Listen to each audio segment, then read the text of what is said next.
ಕೇಳುಗರಿಗೆಲ್ಲ ನಮಸ್ಕಾರ. ಇವತ್ತಿನ ಬಾಳಬೆಳಕು ಕಾರ್ಯಕ್ರಮಕ್ಕೆ ಆತ್ಮೀಯವಾದ ಸ್ವಾಗತ.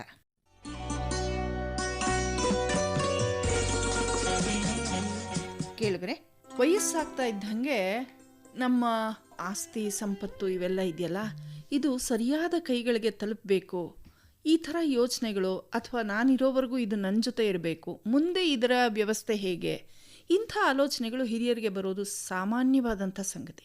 ಈ ಹಿನ್ನೆಲೆಯಲ್ಲಿ ಈ ಪ್ರಶ್ನೆಗಳಿಗೆ ಉತ್ತರಿಸೋದಕ್ಕೆ ವಕೀಲರೇ ಸರಿ ಅನ್ನೋ ಒಂದು ಒಮ್ಮತದೊಂದಿಗೆ ಇವತ್ತಿನ ಕಾರ್ಯಕ್ರಮಕ್ಕೆ ನಾವು ಆಹ್ವಾನಿಸಿರೋದು ವಕೀಲರಾದಂಥ ಎಸ್ ಸುಶೀಲಾ ಅವ್ರನ್ನ. ವಿಲ್ ಅಥವಾ ಉಯಿಲು ಪತ್ರ ಇದನ್ನು ಮಾಡೋದು ಹೇಗೆ, ಯಾತಕ್ಕಾಗಿ ಮಾಡಬೇಕು ಅನ್ನೋದ್ರ ಬಗ್ಗೆ ಇವರು ನಮಗೆ ಮಾಹಿತಿಯನ್ನು ಮಾಡಿಕೊಡ್ತಾ ಇದ್ದಾರೆ.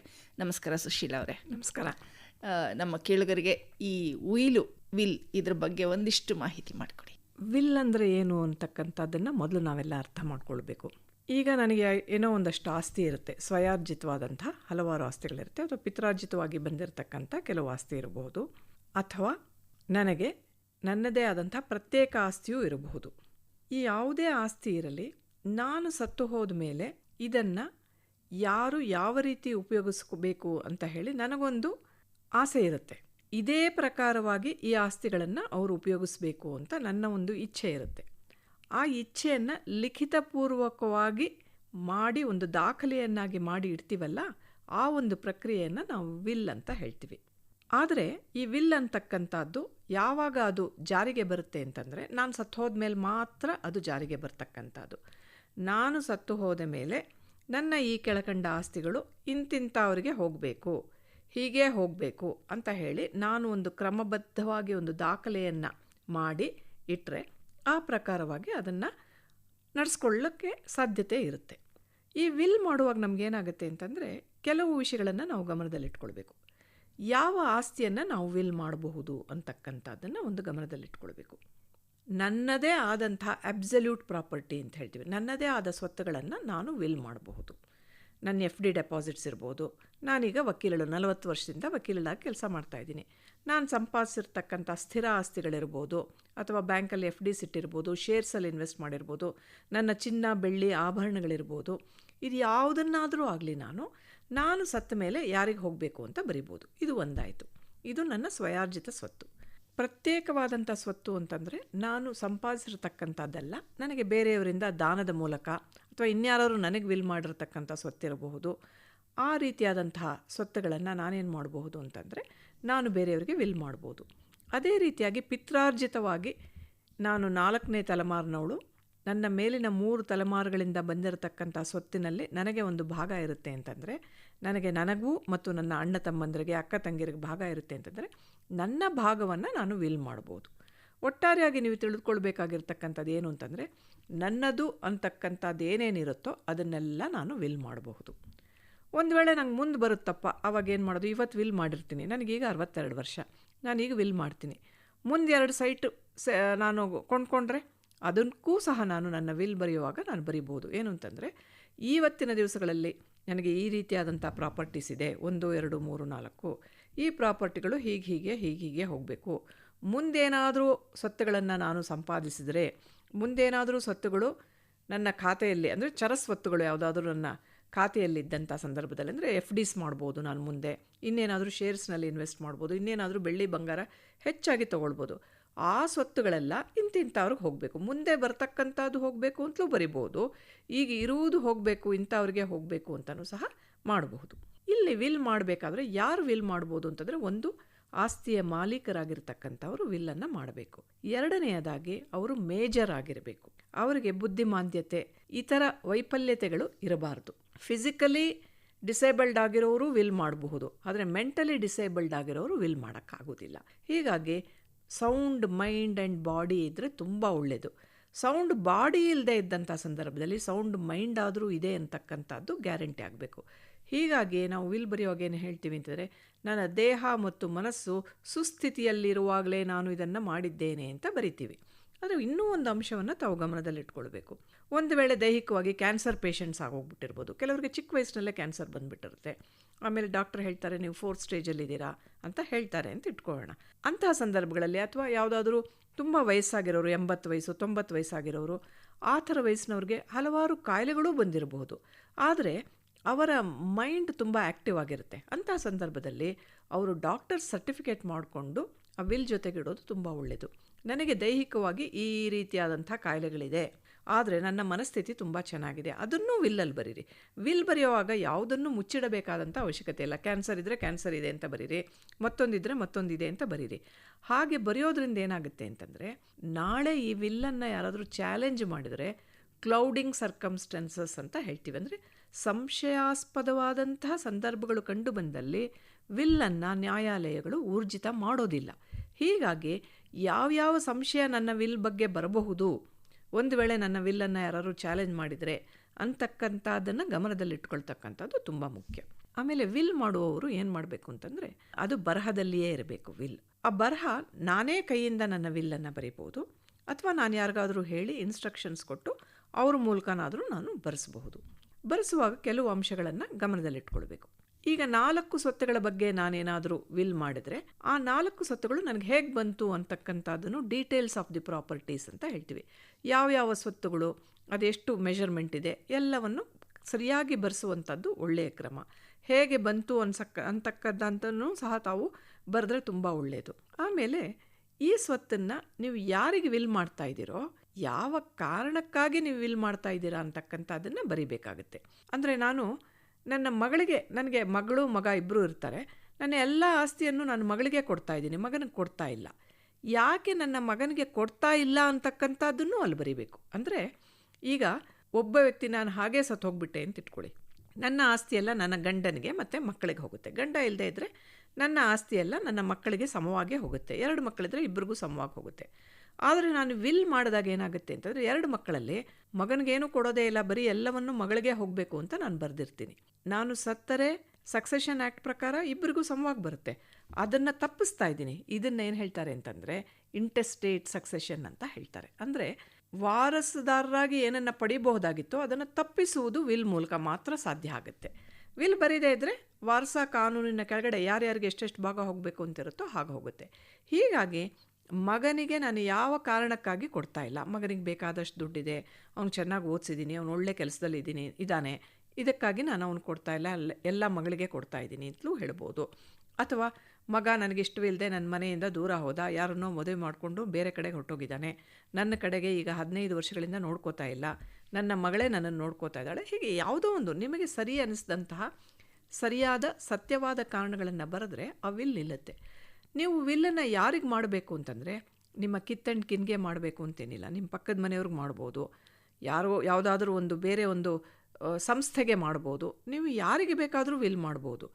ನಿಮ್ಮ ಸುತ್ತಲಿನಲ್ಲಿ ಇರತಕ್ಕಂಥವ್ರನ್ನ ಬಿಟ್ಟು, ನಿಮಗೆ ಸಂಬಂಧಪಟ್ಟವ್ರನ್ನ ಬಿಟ್ಟು ಬೇರೆಯವರಿಗೆ ಮಾಡಿದಾಗ ಆ ಕಾರಣಗಳು ಗಟ್ಟಿಯಾಗಿರಬೇಕು ಅಂತಕ್ಕಂಥದ್ದನ್ನು ಸಹ ನೀವು ಗಮನದಲ್ಲಿ ಇಟ್ಕೊಳ್ಬೇಕು.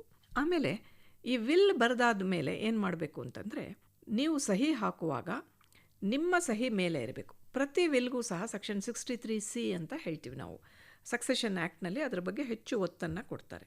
2 ಸಾಕ್ಷಿಗಳು ಇರಲೇಬೇಕು, ಕಂಪಲ್ಸರಿಯಾಗಿ 2 ಸಾಕ್ಷಿಗಳು ಪ್ರತಿ ವಿಲ್ಗೂ ಇರಲೇಬೇಕು. ಆ 2 ಸಾಕ್ಷಿಗಳು ನಿಮ್ಮ ಸಹಿ ಮೇಲಿರುತ್ತೆ, ಅದರ ಕೆಳಗಡೆ ಅವ್ರ ಸಹಿ ಇರಬೇಕು. ಅಂದರೆ ನೀವು ಸಹಿ ಹಾಕಿದ ಮೇಲೆ ಅಥವಾ ನೀವು ಹೆಬ್ಬೆಟ್ಟನ್ನು ಹಾಕಿದ ಮೇಲೆ ಕೆಳಗಡೆ ಈ ಕಡೆ ಎಡಗಡೆ ಅವರಿಬ್ಬರ ಸಹಿಗಳು ಬರಬೇಕು. ಯಾರ್ದು ಸಾಕ್ಷಿಗಳ ಸಹಿ ಕೆಳಗಡೆ ಬರಬೇಕು. ಒಂದು ವೇಳೆ ನೀವು ಹೆಬ್ಬೆಟ್ಟನ್ನು ಹಾಕಿದರೆ ಅಟೆಸ್ಟಾರ್ಸ್ ಅಂತ ಹೇಳ್ತಾರೆ, ಆ ಹೆಬ್ಬೆಟ್ಟನ್ನು ಗುರುತಿಸಬೇಕು. ಇವರಲ್ಲೇ ಒಬ್ಬರು ಗುರುತಿಸಬಹುದು ಈ ಇಬ್ಬರಲ್ಲಿ. ಅಥವಾ ನೀವು ಹೇಳಿದ ಹಾಗೆ ವಿಲ್ಲನ್ನು ಬರೆದಿರ್ತಾರಲ್ಲ, ಸ್ಕ್ರೈಬ್ ಅಂತ ಹೇಳ್ತೀವಿ, ಆ ಸ್ಕ್ರೈಬ್ ಇರ್ತಾರಲ್ಲ ಅವರೂ ಸಹ ಅದನ್ನು ಗುರುತಿಸಬಹುದು. ಅವರು ಅಟೆಸ್ಟಾರ್ ಕಮ್ ಸ್ಕ್ರೈಬ್ ಆಗ್ತಾರೆ. ಅಥವಾ ಇಲ್ಲಿರ್ತಕ್ಕಂಥವರು ಅಟೆಸ್ಟಿಂಗ್ ವಿಟ್ನೆಸಸ್ ಕಮ್ ಸ್ಕ್ರೈಬ್, ಅವರಲ್ಲೇ ಒಬ್ಬರು ಅಟೆಸ್ಟಿಂಗ್ ವಿಟ್ನೆಸ್ ಆಗಿನೇ ಹಾಕಿ ಸ್ಕ್ರೈಬ್ ಆಗಿನೂ ಹಾಕ್ಬೋದು. ಸಾಮಾನ್ಯವಾಗಿ ನಾವೇನು ಅಡ್ವೈಸ್ ಮಾಡ್ತೀವಿ ಅಂತಂದರೆ, ಸ್ಕ್ರೈಬ್ ಆಗಿರ್ತಕ್ಕಂಥವರು ಬೇರೆಯವರೇ ಇರಲಿ. ನೀವೇ ನಿಮ್ಮ ಹ್ಯಾಂಡ್ ರೈಟಿಂಗಿಂದ ಬರೆದಿದ್ದಂತಹ ಸಂದರ್ಭದಲ್ಲಿ ಮಾತ್ರ ನೀವೇನು ಮಾಡ್ಬೋದು ಅಂತಂದರೆ, ನಾನೇ ಸ್ವಹಸ್ತದಿಂದ ಬರೆದಿರುತ್ತೇನೆ ಅಂತ ಬರೀಬೇಕು. ಆಗ ಸ್ಕ್ರೈಬ್ನ ಅವಶ್ಯಕತೆ ಇರೋದಿಲ್ಲ. ನೀವು ಹೇಳಿ ಬೇರೆಯವರು ಟೈಪ್ ಮಾಡಿ ಅದನ್ನು ಬರೆದಿದ್ರೆ, ಟೈಪ್ ಟು ಮೈ ಡಿಕ್ಟೇಷನ್, ಇವರು ಹೇಳಿದಂತೆ ನಾನು ಟೈಪ್ ಮಾಡಿರುತ್ತೇನೆ ಅಂತ ಹೇಳಿ ಅವರಲ್ಲಿ ಸಹಿಯನ್ನು ಹಾಕಬೇಕಾಗತ್ತೆ, ಆ ಸ್ಕ್ರೈಬ್ ಆಗಿರತಕ್ಕಂಥವ್ರು. ವಿಲ್ಗೆ ಸಾಮಾನ್ಯವಾಗಿ ನೋಂದಣಿ ಮಾಡಿಸ್ಬೇಕಾ ಇಲ್ವಾ ಅಂತಕ್ಕಂಥ ಪ್ರಶ್ನೆಯನ್ನು ಎಲ್ಲರೂ ಕೇಳ್ತಾರೆ. ವಿಲ್ ನೋಂದಣಿ ಆಗಲೇಬೇಕು ಅಂತ ಖಂಡಿತವಾಗಿಯೂ ಇಲ್ಲ. ಗಿಫ್ಟ್ ಡೀಡ್ ನೋಂದಣಿ ಆಗಬೇಕು, ರಿಲೀಸ್ ಡೀಡ್ ನೋಂದಣಿ ಆಗಬೇಕು. ಆದರೆ ವಿಲ್ ಅಂತಕ್ಕಂಥದ್ದು ನೋಂದಣಿ ಆಗಬೇಕಾದಂಥ ಅವಶ್ಯಕತೆ ಇಲ್ಲ. ನೋಂದಣಿ ಮಾಡಿಸಿದರೆ ಒಳ್ಳೆಯದು ಅಂತ ನಾವು ಹೇಳ್ತೀವಿ. ಆಮೇಲೆ ಎಷ್ಟು ಸಲ ವಿಲ್ ಮಾಡ್ಬೋದು ಅಂತಂದರೆ, ಒಬ್ಬ ವ್ಯಕ್ತಿ ಎಷ್ಟು ಸಲ ಬೇಕಾದರೂ ವಿಲ್ ಮಾಡ್ಬೋದು. ಇವತ್ತು ನನಗೆ ಮಾಡ್ಬೋದು, ನಾಳೆ ರಾಮಂಗೆ ಮಾಡ್ಬೋದು, ನಾಳೆ ಸುಮ್ಮಾಗಿ ಮಾಡ್ಬೋದು, ಮತ್ತು ಈ ಮೂರನ್ನು ಹೊಡೆದಾಕಿ ಮತ್ತೆ ರಾಮನಿಗೆ ಮಾಡ್ಬೋದು, ಅಥವಾ ಮತ್ತೆ ನನಗೆ ಮಾಡ್ಬೋದು. ಎಷ್ಟು ಸಲ ಬೇಕಾದರೂ ವಿಲ್ಲನ್ನು ಬದಲಾಯಿಸುವಂತಹ ಒಂದು ಅಧಿಕಾರ ಆ ಸ್ವತ್ತಿನ ಮಾಲೀಕರಿಗೆ ಇರುತ್ತೆ. ಆದರೆ ಕಡೆಯದಾದ ವಿಲ್ ಯಾವುದೋ ಆ ವಿಲ್ ಮಾತ್ರ ಊರ್ಜಿತವಾಗುತ್ತೆ ಹೊರತು ಮೊದಲು ಮಾಡಿದಂತಹ ವಿಲ್ ಊರ್ಜಿತವಾಗುವುದಿಲ್ಲ. ಇದೇ ವ್ಯತ್ಯಾಸ ಇರೋದು. ಈಗ ಕ್ರಯಪತ್ರ ಆದರೆ ಫಸ್ಟ್ ಕ್ರಯ ಮಾಡಿದರೆ ಆಮೇಲೆ ಅದೇ ಸೊತ್ತನ್ನು ಎರಡನೇ ಕ್ರಯ ಮತ್ತೊಬ್ಬರಿಗೆ ಮಾಡಿದರೆ ಮೊದಲಿಗೆ ಯಾರಿಗೆ ಕ್ರಯ ಆಗಿರುತ್ತೋ ಆ ಒಂದು ಕ್ರಯಪತ್ರ ಊರ್ಜಿತವಾಗುತ್ತೆ. ಆದರೆ ವಿಲ್ಲಲ್ಲಿ ಮಾತ್ರ ಹಾಗಲ್ಲ. ಕಡೆಯದಾಗಿ ಯಾವ ವಿಲ್ ಆಗಿರುತ್ತೋ ಅದೇ ಊರ್ಜಿತವಾಗುತ್ತೆ. ಇನ್ನೊಂದು ಅಂಶವನ್ನು ಗಮನಿಸ್ಕೊಳ್ಬೇಕು. ಒಂದು ವಿಲ್ಲನ್ನು ಮಾಡಿ ಅದನ್ನು ಬೇಡ ಅಂತ ಹೇಳಿ ಮತ್ತೊಂದು ವಿಲ್ಲನ್ನು ಮಾಡುವುದಾದರೆ ಸಾಧ್ಯವಾದಂತಹ ಸಂದರ್ಭಗಳಲ್ಲಿ ಮೊದಲೊಂದು ವಿಲ್ ಮಾಡಿದ್ವಿ, ಅದನ್ನು ಈಗ ನಾನು ಕ್ಯಾನ್ಸಲ್ ಮಾಡಿ ಈ ಮೂಲಕ ಕ್ಯಾನ್ಸಲ್ ಮಾಡಿ ಈಗ ಮತ್ತೊಂದು ವಿಲ್ಲನ್ನು ಮಾಡ್ತಾಯಿದ್ದೀನಿ ಅಂತಲೂ ಬರಿಬೋದು. ಇನ್ನೂ ಕೆಲವರು ಕ್ಯಾನ್ಸಲೇಷನ್ ಡೀಡ್ ಅಂತಲೇ ಮಾಡಿಸಿ ಆ ವಿಲ್ಲನ್ನು ಸಂಪೂರ್ಣವಾಗಿ ಕ್ಯಾನ್ಸಲ್ ಮಾಡಿ ಹೊಸ ವಿಲ್ಲನ್ನು ಬರೀತಾರೆ. ಕೆಲವರು ಎರಡನೇ ವಿಲ್ ಬರೆಯುವಾಗ ಅಲ್ಲೇ ಒಂದು ಸೆಂಟೆನ್ಸನ್ನು ಬರೀತಾರೆ, ಇಂಥ ತಾರೀಕಿನಲ್ಲಿ ಇಂಥವ್ರಿಗೆ ನಾನು ಹೀಗೆ ವಿಲ್ ಮಾಡಿದ್ದೆ, ಆದರೆ ನನಗದು ಇಷ್ಟ ಆಗ್ತಾ ಇಲ್ಲ, ಹಾಗಾಗಿ ನಾನು ಈ ಥರ ಮಾಡಿದ್ದೀನಿ ಅಂತ. ಇನ್ನೊಂದೇನು ಅಂತಂದರೆ, ಈಗ ಕೆಲವ್ರಿಗೇನಿರುತ್ತೆ, ಈಗ ಗಂಡ ಆಗಿರ್ತಕ್ಕಂಥವನ ಹತ್ರ ಸ್ವಲ್ಪ ಆಸ್ತಿ ಇರುತ್ತೆ, ಹೆಂಡತಿ ಮಕ್ಕಳು ಎಲ್ಲ ಇರ್ತಾರೆ. ಹೆಂಡತಿನ ಚೆನ್ನಾಗಿ ನೋಡ್ಕೊಳ್ಳದೆ ಇದ್ದರೆ ನಾನು ಸತ್ತು ಹೋದ್ಮೇಲೆ ಮಕ್ಕಳಿಗೆ ನಾನು ವಿಲ್ ಮಾಡಿಬಿಟ್ರೆ ಏನು ಮಾಡೋದು ಅಂತ ಆತನಿಗೆ ಡೌಟ್ ಇರುತ್ತೆ. ಆವಾಗ ಏನು ಮಾಡ್ಬೋದು ಅಂತಂದರೆ, ನಾನು ತೀರಿಕೊಂಡ ಮೇಲೆ ಈ ಆಸ್ತಿಯನ್ನು ನನ್ನ ಹೆಂಡತಿ ಉಪಯೋಗಿಸ್ಕೊಳ್ತಾ ಇರ್ಬೋದು ಆಕೆಯ ಜೀವನಾವಧಿಯಲ್ಲಿ. ಆಕೆ ತೀರಿ ಹೋದ ಮೇಲೆ ಇದರ ಸಂಪೂರ್ಣ ಹಕ್ಕು ಸಹ ನನ್ನ 2 ಮಕ್ಕಳಲ್ಲಿ ಎರವರಿಗೆ ಇಷ್ಟು, ಬೀರವರಿಗೆ ಇಷ್ಟು, ಈ ರೀತಿಯಾಗಿ ಹೋಗತಕ್ಕದ್ದು ಅಂತಲೂ ಸಹ ಮಾಡ್ಬೋದು. ಅಂದರೆ ಲೈಫ್ ಎಸ್ಟೇಟ್ ಆ ಬದುಕಿರುವಂಥ ಸಂದರ್ಭದಲ್ಲಿ ಆಕೆ ಯಾವ ರೀತಿ ಉಪಯೋಗಿಸ್ಕೊಳ್ಬೇಕು ಅಂತ ಹೇಳಿ. ಆಮೇಲೆ ಮ್ಯೂಚುವಲ್ ವಿಲ್ಸ್ ಅಂತಲೂ ಮಾಡ್ತಾರೆ. ನಾನು ನನ್ನ ಒಂದು ವಿಲ್ಲನ್ನು ಮಾಡ್ತೀನಿ, ನಾನು ಸತ್ತೋದ್ರೆ ನನ್ನ ಆಸ್ತಿಯೆಲ್ಲ ನನ್ನ ಗಂಡನಿಗೆ ಹೋಗಬೇಕು, ನನ್ನ ಗಂಡ ಫಸ್ಟ್ ಸತ್ತೋದ್ರೆ ಅವನ ಆಸ್ತಿಯೆಲ್ಲ ನನಗೆ ಬರಬೇಕು, ಹೀಗೂ ಸಹ ಮಾಡ್ಬೋದು. ಇಬ್ಬರೂ ಸೇರಿಕೊಂಡು ನಾನು ಸತ್ತ ಹೋದ ಮೇಲೆ ನಾನು ತೀರಿಕೊಂಡ ತಕ್ಷಣ ನನ್ನ ಆಸ್ತಿಗಳೆಲ್ಲ ಮೊದಲಿಗೆ ನನ್ನ ಗಂಡನಿಗೆ ಹೋಗಬೇಕು, ಆತ ತೀರಿಕೊಂಡ ಮೇಲೆ ಮಕ್ಕಳಿಗೆ ಹೋಗಬೇಕು ಅಂತಲೂ ಸಹ ಮಾಡಬಹುದು. ಇವೆಲ್ಲವನ್ನು ಗಮನದಲ್ಲಿಟ್ಕೊಂಡು ನೀವು ವಿಲ್ ಮಾಡಿದ್ರೆ ಏನಾಗುತ್ತೆ ಅಂತಂದರೆ, ನಿಮಗೆ ನಾಳೆ ವಿಲ್ಲನ್ನು ಚಾಲೆಂಜ್ ಮಾಡಿದಾಗ ಏನಾದರೂ ತೊಂದರೆ ಬರುವ ಹಾಗಿದ್ದರೆ ಆ ತೊಂದರೆಯನ್ನು ತಪ್ಪಿಸ್ಕೊಳ್ಬೋದು.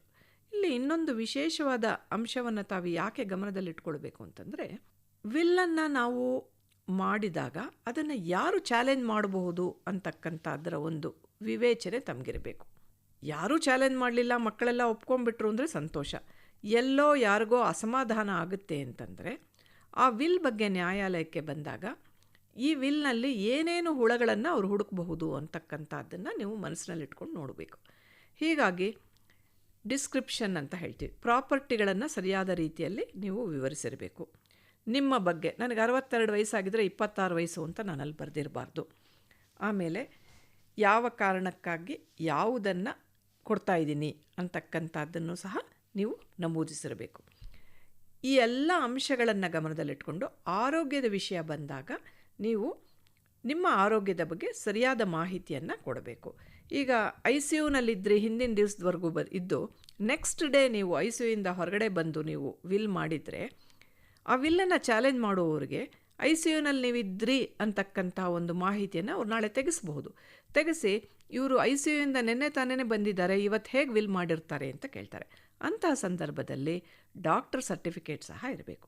ಆಮೇಲೆ ಸಹಿ ಮಾಡುವವರು ಎಲ್ಲ ಪೇಪರ್ಗಳಲ್ಲೂ ಸಾಮಾನ್ಯವಾಗಿ ಸಹಿ ಮಾಡ್ತಕ್ಕಂಥವರು ವಿಲ್ನಲ್ಲಿ ಮಾತ್ರ ಹೆಬ್ಬೆಟ್ಟನ್ನು ಹಾಕಿದರೆ ಆಗ ಯಾಕೆ ಹೆಬ್ಬೆಟ್ಟನ್ನು ಹಾಕ್ತಾ ಇದ್ದೀರಾ ಅಂತಕ್ಕಂಥದ್ದನ್ನು ಬರೀಬೇಕು. ಹೆಬ್ಬೆಟ್ಟು ಕಟ್ಟಾಗಿದ್ದರೆ ಇದುವರೆಗೂ ನಾನು ಸಹಿ ಮಾಡ್ತಾಯಿದ್ದೆ, ಇಂಥ ವಯಸ್ಸಿನಲ್ಲಿ ಇಂಥ ಆಕ್ಸಿಡೆಂಟ್ ಆಗಿದ್ದರಿಂದ ನನಗೆ ಹೆಬ್ಬೆಟ್ಟೆ ನನಗೆ ಬರೆಯೋಕ್ಕಾಗದೇ ಇರೋದ್ರಿಂದ ನಾನು ಎಡಗೈ ಹೆಬ್ಬೆಟ್ಟಿಗೆ ಬದಲಾಗಿ ಬಲಗೈ ಹೆಬ್ಬೆಟ್ಟನ್ನು ಹಾಕಿದ್ದೀನಿ ಅಂತಲೂ ನೀವು ಮೆನ್ಷನ್ ಮಾಡ್ಬೋದು. ಅಥವಾ ನನಗೆ ಶೇಕ್ ಆಗುತ್ತೆ, ಕೆಲವರಿಗೆ ಫಿಂಗರ್ಸ್ ಶೇಕ್ ಆಗುತ್ತೆ, ಹೀಗಾಗಿ ಬೆರಳುಗಳ ನಡುಕ ಇರುವುದರಿಂದ ನಾನು ಹೆಬ್ಬೆಟ್ಟನ್ನು ಹಾಕಿರುತ್ತೇನೆ ಅಂತಕ್ಕಂಥದ್ದನ್ನು ಬರಿಬೇಕಾಗುತ್ತೆ. ಯಾರನ್ನು ಸಾಕ್ಷಿಯಾಗಿ ತಾವು ಇಟ್ಕೊಳ್ತೀರಾ ಅಂತಕ್ಕಂಥದ್ದು ಸಹ ತುಂಬ ಮುಖ್ಯ. ನಾಳೆ ಅವರು ವಿಲ್ನ ಬಗ್ಗೆ ಏನಾದ್ರು ಪ್ರಶ್ನೆಗಳು ಬಂದಾಗ ನೀವು ಬದುಕಿರೋದಿಲ್ಲ, ವಿಲ್ ಮಾಡಿರ್ತಕ್ಕಂಥವ್ರು ಬದುಕಿರೋದಿಲ್ಲ. ಆದರೆ ನಿಮ್ಮ ವಿಲ್ಗೆ ಒಂದು ಬಲೆ ಬರುವ ಹಾಗೆ ಮಾಡ್ತಕ್ಕಂಥವ್ರು ಯಾರು ಅಂತಂದರೆ ಆ ಸಾಕ್ಷಿಗಳು. ಅವರು ಬಂದು ನ್ಯಾಯಾಲಯದಲ್ಲಿ ನಾನು ನೋಡಿದ್ದೀನಿ, ಇಂಥವ್ರು ಹೇಳಿದ ಹಾಗೆ ವಿಲ್ ಬರೆಸಲಾಯಿತು, ಅವ್ರು ಹೇಳಿದ್ರು, ಅರ್ಥ ಮಾಡಿಸಿದ್ರು, ಬರೆದಂಥವರು ಅಲ್ಲಿ ಇವ್ರು ಹೇಳಿದ ಹಾಗೆ ಅವ್ರು ಬರೆದಿದ್ರು, ಅದನ್ನು ಅವ್ರು ಓದಿ ಅರ್ಥ ಮಾಡಿಸಿ ತಿಳಿಸಿದ್ರು, ಆನಂತರ ಅವ್ರು ಸಹಿ ಹಾಕಿದ್ರು, ಅವ್ರು ಸಹಿ ಹಾಕಿದ್ದು ನೋಡಿ ನಾನು ಸಹಿ ಹಾಕಿದೆ, ನಾನು ಸಹಿ ಹಾಕಿದ್ಮೇಲೆ ಇನ್ನೊಬ್ಬ ಸಾಕ್ಷಿಯಾದಂಥ ರಾಮಪ್ಪನವರು ಸಹಿ ಹಾಕಿದ್ರು ಅಂತ ಅವರು ವಿವರವಾಗಿ ತಿಳಿಸಬೇಕಾಗುತ್ತೆ. ಈ ಎಲ್ಲ ಕ್ರಮಗಳನ್ನು ನೀವು ಅನುಸರಿಸಿ ಮಾಡಿದರೆ ಆ ವಿಲ್ ನಿಂತ್ಕೊಳ್ಳುತ್ತೆ, ಗಟ್ಟಿಯಾಗಿ ನಿಂತ್ಕೊಳ್ಳುತ್ತೆ. ಸಾಧ್ಯವಾದಷ್ಟು ವಕೀಲರ ಸಲಹೆಯನ್ನು ಪಡೆದು ಮಾಡೋದು ಒಳ್ಳೆಯದು. ವಕೀಲರ ಸಲಹೆ ತಮಗೆ ತೆಗೆದುಕೊಳ್ಳಿಕ್ಕಾಗಲಿಲ್ಲ ಅಂತಂದರೆ ಈ ರೀತಿಯಾದಂಥ ಮಾಹಿತಿಯ ಮೇಲೂ ಸಹ ತಾವು ಮಾಡಬಹುದು. ಇವೆಲ್ಲವನ್ನು ಅನುಸರಿಸಿ ಏನಾದರೂ ತಮಗೆ ಹೆಚ್ಚಿನ ಮಾಹಿತಿ ಬೇಕಾದಂಥ ಸಂದರ್ಭದಲ್ಲಿ ಉಚಿತ ಕಾನೂನು ಸೇವಾ ಕೇಂದ್ರಗಳು ನಿಮ್ಮ ಊರಿನ ತಾಲೂಕಿನಲ್ಲಿರ್ತಕ್ಕಂಥ ಎಲ್ಲ ನ್ಯಾಯಾಲಯಗಳಲ್ಲೂ ಇರುತ್ತೆ. ಅಲ್ಲಿ ಕಾರ್ಯದರ್ಶಿಯಾಗಿರ್ತಕ್ಕಂಥವ್ರ ಹತ್ರ ಹೋಗಿ ತಾವು ಕೇಳಿದರೆ ಅವರು ತಮಗೆ ಹೆಚ್ಚಿನ ವಿವರಗಳನ್ನು ಉಚಿತವಾಗಿ ಅಂದರೆ ಫ್ರೀ ಆಫ್ ಕಾಸ್ಟ್ ತಿಳಿಸಿಕೊಡ್ತಾರೆ. ಇದರ ಒಂದು ಸೌಲಭ್ಯವನ್ನು ತಾವೆಲ್ಲರೂ ಪಡಿಬೇಕು ಅಂತ ಹೇಳಿ ಕೇಳ್ಕೊಳ್ತೇನೆ. ನಮಸ್ಕಾರ.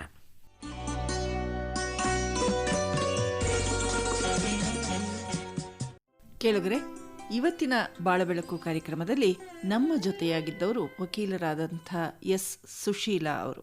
ಉಯಿಲು ಪತ್ರ ಅಥವಾ ವಿಲ್ ಮಾಡೋದು ಹೇಗೆ ಅನ್ನೋದ್ರ ಬಗ್ಗೆ ಬಹಳಷ್ಟು ಸಂಪೂರ್ಣವಾದ ಮಾಹಿತಿ ನಿಮಗೆ ಸಿಕ್ಕಿದೆ ಅನ್ನೋ ಆಶಯ ನಮ್ಮದು.